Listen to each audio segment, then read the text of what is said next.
Oil పెట్టడం వల్ల dandruff వస్తదా? సో, అసలు ఆయిల్ పెట్టాలా? వద్దా?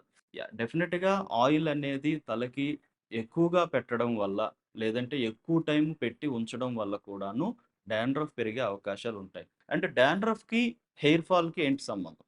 సో, డాండ్రఫ్ వల్ల హెయిర్ ఫాల్ అవుతుందా? డాండ్రఫ్ వల్ల డైరెక్ట్‌గా హెయిర్ ఫాల్ అవ్వడం మాత్రం మనం చాలా తక్కువగా చూస్తాం.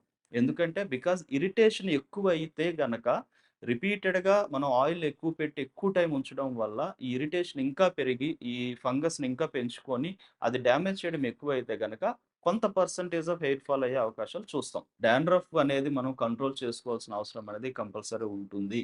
దానికి మెయిన్ థింగ్ ఏంటంటే ఆయిల్ అనేది చాలామంది ఏంటంటే నైట్ అంతా పెట్టి ఉంచి పొద్దున్నకి స్నానం చేయడం.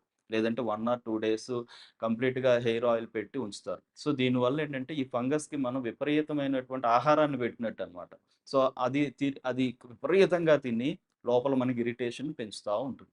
సో, దీనిని కంట్రోల్ చేయాలి. సో, డాండ్రఫ్ వల్ల జరిగే కొంత మేరకు హెయిర్ ఫాల్ కావచ్చు, డాండ్రఫ్ ఎక్కువ అవ్వడం కావచ్చు, స్కేలీగా ఫార్మ్ అవ్వడం లాంటివి ఇలాంటి కండిషన్స్ ఏవున్నా కూడాను డెఫినిట్‌గా మీరు కింద స్క్రోల్ అవుతున్నటువంటి ఫోను నంబర్‌కి కాల్ చేసి డాక్టర్ కేర్ హోమియోపతి క్లినిక్స్‌లో డాక్టర్ గారిని డైరెక్ట్‌గా కలిసి మెడికేషన్స్ వాడడం చేయండి. ఇలా చేయడం వల్ల ఈ కండిషన్ నుంచి డెఫినిట్‌గా పూర్తిగా బయటపడతారు.